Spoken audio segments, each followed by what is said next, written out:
Hello everyone, कैसे हो आप सभी लोग। उम्मीद करता हूं बढ़िया होंगे। आज हम बात करेंगे मीनिंग के बारे में, क्योंकि इंग्लिश सीखने के लिए 3 चीजों का होना बहुत जरूरी है। सबसे पहले स्ट्रक्चर, मैंने बहुत सारे वीडियो डाले हैं। फिर मीनिंग्स, मैंने बहुत सारे ऑलरेडी वीडियो डाले हैं। और अब मैं मेन वर्ब की और मीनिंग की सीरीज लेके आ रहा हूं, देखते रहना। तीसरा है प्रैक्टिस। प्रैक्टिस आपको करवाऊंगा, एक्टिविटीज बताऊंगा, वो आपको घर पे अपने दोस्तों के साथ स्कूल में करते रहना है। चलिए तो शुरू करते हैं आज का वीडियो। जानते हैं कुछ मीनिंग्स, ऐसी मीनिंग्स जो अक्सर आप बोलते रहते हैं, इनके बिना काम चलेगा ही नहीं। यदि आप ये मीनिंग नहीं जानते हैं, मतलब है you will not be able to speak English. So चलिए लेट्स स्टार्ट। सबसे पहली मीनिंग क्या बोल रहे हैं? समथिंग। बेटा ध्यान देंगे, समथिंग अक्सर हम बोलते हैं। समथिंग मतलब है कुछ, है ना। समथिंग मतलब है कुछ। Would you like to take something? Would you like to take something? तो समथिंग मतलब है कुछ। क्या आप कुछ लेना चाहोगे? आई एम डूइंग समथिंग, मैं कुछ कर रहा हूं। आई एम टीचिंग समथिंग, मैं कुछ पढ़ा रहा हूं। तो ऐसे में आप समथिंग का यूज बहुत जगह कर सकते हो। बात करते हैं नथिंग की, जस्ट अपोजिट है समथिंग का, कुछ नहीं। मैंने कहा कि would you like to take something, क्या आप कुछ लेना चाहते हो? Nothing, I would not like to take nothing, मैं कुछ नहीं लेना चाहूंगा। मतलब क्या है कि जैसे मैंने कहा do you know about him anything? Not I know nothing about him, इस तरह से आप बोल सकते हो। नेक्स्ट है एनीबडी। एनीबडी का मतलब है कोई, है ना। एनीबडी इज देयर, कोई वहां है। नोबडी इज देयर, नोबडी का मतलब है कोई नहीं। नोबडी इज देयर, वहां कोई नहीं है। तो ध्यान देंगे, एनीबडी मतलब कोई, नोबडी मतलब कोई नहीं। अब देखिए आगे है एवरीबडी। एवरीबडी मतलब सब कोई। Everybody is there, everybody is there. और याद रखना, इन सबके साथ सिंगुलर हेल्पिंग वर्ब का यूज किया जाता है। कौन सी helping verb? Singular helping verb का यूज किया जाता है, यानी कि एज लगेगा, वोज लगेगा, इस तरह की चीजें यहां देखने को। वेयर का मतलब कहां होता है, कहां, ध्यान देना, कहां। वेयर का मतलब कहां, और व्हाट का मतलब क्या, व्हाट का मतलब क्या। नेक्स्ट है आपके सामने व्हेन। व्हेन का मतलब होता है कब, ध्यान देंगे, व्हेन का मतलब होता है कब। नेक्स्ट है हाउ। हाउ का मतलब होता है, सब जानते हैं, कैसे। हाउ का मतलब है कैसे। और व्हाई मतलब है क्यों। व्हाई का मतलब है क्यों। तो इस तरह से आप देख सकते हो, बहुत सारी मीनिंग हमने इस स्लाइड की याद कर ली है। सबसे पहले हमने देखा समथिंग, कुछ, नथिंग कुछ नहीं, एनीबडी कोई नहीं, एनीबडी कोई, नोबडी कोई नहीं, एवरीबडी सब कोई, वेयर कहां, व्हाट क्या, व्हेन कब, हाउ कैसे, व्हाई क्यों। सबको याद हो गई होगी। आगे बढ़ते हैं, आगे समझते हैं अगली क्या है। अगली मीनिंग आपके सामने विच। विच मतलब है कौन सा, विच कौन सा। In which class do you study, कौन सी क्लास में पढ़ते हो। In which colony do you live, इस तरह से आप बोल सकते हो। हु मतलब है कौन, आप जानते हो हु आर यू, आप कौन हैं, कौन। हु मतलब कौन, हु मतलब कौन। बहुत बेसिक लेवल से चल रहा हूं मैं। हाउ मेनी कितने, ध्यान देंगे, हाउ मेनी कितने, हाउ मेनी कितने, और हाउ मच कितना। यदि गिनने वाली चीजें होंगी तो बेटा क्या लगाएंगे, हाउ मेनी का यूज करेंगे। और नहीं गिनने वाली होगी, जिनको गिना नहीं जाए, तो हाउ मच का यूज करेंगे। बात यहां सबको समझ में आ गई। नेक्स्ट है व्हाट एल्स। देखिए अब मैंने क्या कर दिया बेटा, एल्स का यूज कर दिया। क्या किया, एल्स। एल्स का मतलब होता है और, क्या मतलब होता है, और। तो हो गया व्हाट एल्स। व्हाट का मतलब तो पढ़ चुके हैं, व्हाट मतलब क्या, व्हाट एल्स और क्या, व्हेन एल्स और कब, वेयर एल्स और कहां, हु एल्स और कौन, हाउ एल्स और कैसे, व्हाई एल्स और क्यों, हाउ मेनी एल्स और कितने, हाउ मच एल्स और कितना। याद हो रही है ना। समथिंग एल्स और कुछ, नथिंग एल्स और कुछ नहीं, नोबडी एल्स और कोई नहीं, एनीबडी एल्स और कोई। तो इस तरह से आप याद कर सकते हैं। एल्स का यूज मुझे लग रहा है सबको पता चल गया होगा।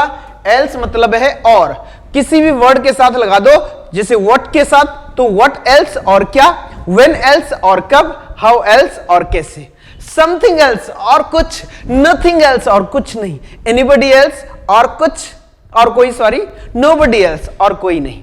तो इस तरह से एल्स का यूज कर सकते हैं। ये सबको याद हुए, पक्का ना, पक्का समझूं। चलिए मेरे साथ दोहराएंगे, क्या क्या है।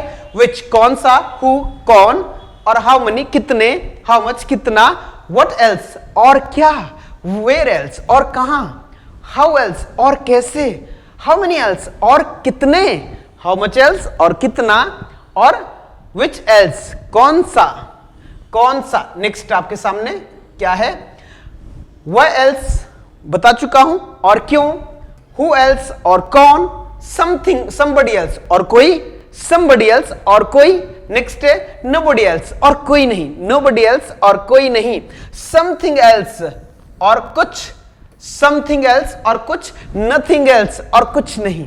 ध्यान देंगे, something else और कुछ, nothing else और कुछ नहीं। सिंपल है, बहुत आसान है, बिल्कुल बेसिक से। none of में से कोई नहीं, none of में से कोई नहीं। ध्यान देंगे, none of में से कोई नहीं, none of them उनमें से कोई नहीं, none of them उनमें से कोई नहीं। बात आगे करते हैं, both of बोलते हैं कई बार, both of you आप दोनों, both of them वे दोनों, both of us हम दोनों। इस तरह से आप लोग बहुत सारे सेंटेंस, बहुत सारे मीनिंग इसका यूज कर सकते हैं ना, both of you, both of them, both of us, both of girls, both of boys, इस तरह से both of brother वो दोनों भाई, इस तरह से आप बोल सकते हैं। देखिए एक बार दोहराएंगे, बोलो मेरे साथ, why else और क्यों, है ना, who else और कौन, नेक्स्ट है somebody else और कोई, nobody else और कोई नहीं, something else और कुछ, nothing else और कुछ नहीं, none of में से कोई नहीं, none of you आप में से कोई नहीं, none of them उनमें से कोई नहीं, none of us हम में से कोई नहीं, और none of you both of you, both of मतलब दोनों, both of you तुम दोनों, both of us हम दोनों, both of them वे दोनों, हम दोनों हैं, हम दोनों है जुदा जुदा। आगे देखिए, नेक्स्ट आगे देखिए बेटा, नेक्स्ट both of them वे दोनों, वे है यहां ध्यान देंगे, वे दोनों, both of them वे दोनों, both of us हम दोनों, और for all बोलते हैं ना, for all, this is for all ये सभी के लिए है, this is for all ये सभी के लिए है, और by whom मतलब किसके द्वारा, ये लिविंग चीजों के लिए लगाया जाता है, किसके द्वारा ये काम किया गया, तो by whom का यूज करते हैं, by which जिसके द्वारा, by which जिसके द्वारा, दोनों का मतलब है जिसके द्वारा, लेकिन यदि कोई काम नॉन लिविंग के द्वारा हो रहा है तो हम by which का यूज करेंगे, और वही काम यदि लिविंग चीज के द्वारा हो रहा है तो हम by whom का यूज करेंगे। फाइनली मतलब है अंत में, फाइनली मतलब है अंत में, finally you come to know about him आखिरकार तुम्हें पता चल गया है उसके बारे में, you came to know about him. Some time कुछ समय, ध्यान देंगे, सम टाइम कुछ समय, समटाइम्स दोनों में बहुत बारीक अंतर है, ध्यान देंगे, सम टाइम मतलब कुछ समय, वेट सम टाइम कुछ समय इंतजार करो, और समटाइम्स कभी कभी, आई समटाइम्स टीच हिंदी, कभी कभी मैं हिंदी पढ़ाता हूं, I sometimes meet with my friend, कभी कभी मैं अपने दोस्त से मिलता हूं, वंस एक बार, और वंस अगेन एक बार फिर, वंस एक बार और वंस अगेन एक बार फिर।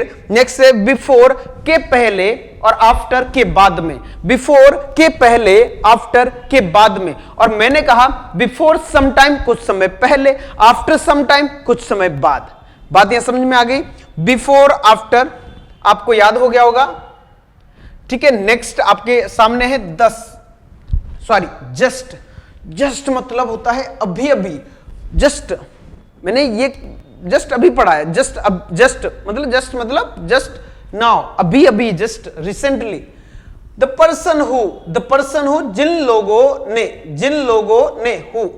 लोगों ने, एज एवर सदा की तरह, हमेशा की तरह, और एक पॉसिबल यदि संभव हुआ तो, एज सुन एज पॉसिबल, जितना जल्दी संभव हो, एज सुन एज पॉसिबल। आजकल तो बहुत सारे लोग ऐसे लिखते हैं ASAP, ये बहुत सारे व्हाट्सएप पे देखा होगा, फेसबुक पे देखा होगा, ASAP है ना, as soon as possible, since a long time लंबे समय से, सिंस ए लॉन्ग टाइम लंबे समय से। Next from time to time समय समय पर, फ्रॉम टाइम टू टाइम समय समय पर, मार्च विथ टाइम समय के साथ चलना, मार्च विथ टाइम समय के साथ चलना, we should march with the time, हमें समय के साथ चलना चाहिए। नेक्स्ट है इन फ्यूचर भविष्य में, ठीक है। तो ये थी सारे हमारे आज के मीनिंग, बहुत सारे मीनिंग ऐसे हम और भी लाते रहेंगे, एक बार चेक कर लो और भी है कि नहीं। तो आज के लिए इतने ही, और उम्मीद करता हूं कि आपको बहुत सारे मीनिंग याद हुए होंगे, कुछ याद होंगे तो आज रिवीजन हुआ होगा। तो इसी तरह से और भी वीडियो मिलते रहेंगे और मैं बैक टू बैक मीनिंग के बहुत सारे वीडियो लाने वाला हूं। आपसे रिक्वेस्ट इतनी सी रहेगी कि लाइक कीजिए, फॉलो कीजिए, यानी कि सब्सक्राइब कीजिए यदि आप यूट्यूब चैनल पे हो, यदि किसी और प्लेटफॉर्म में तो फॉलो कीजिए, और यदि अभी तक आपने शेयर नहीं किया दोस्तों को तो दोस्तों को भी शेयर